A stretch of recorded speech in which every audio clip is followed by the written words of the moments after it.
வணக்கம். இன்னைக்கு நாங்கள் கவுண்டம்பாளையம் சுகிதா மண்டபத்தில் கேரளா சத்யா சாப்பாடு பிரம்மாண்டமாக பண்ணியிருக்கிறோம். நாங்கள் என்னென்ன ஐட்டம் பண்ணியிருக்கோம் பாருங்கள். 300 ml வாட்டர் பாட்டில், உப்பு, இஞ்சி புளி ஊறுகாய், மாங்காய் ஊறுகாய், கூட்டுக்கறி, கேரளா அவியல், மசாலா கறி, ஓலன், எரிசேரி பொரியல், கேரட் பீன்ஸ் பொரியல், கோஸ் பொரியல், இஸ்ட்ரூ, பைனாப்பிள் பச்சடி, பப்படம், கேரளா பப்படம், பழம், அடப்பிரதமன் பாயசம், கோதுமை பாயசம், நேந்திர சிப்ஸு, சக்கரவெட்டு,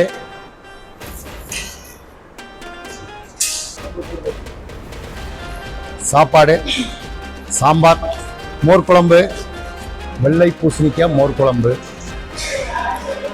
தக்காளி ரசம், இவை அனைத்தும் மைசா கேட்டரிங் சார்பாக இன்னைக்கு வழங்கியது. அந்த பார்ட்டி வந்து கேரளா பார்ட்டி, அதனால் அவங்ககிட்ட அந்த மாதிரி நாங்கள் செஞ்சுருக்கிறோம். நான் சாப்பிட்டு பார்த்து சொல்கிறேன் எப்படி இருக்குன்னு.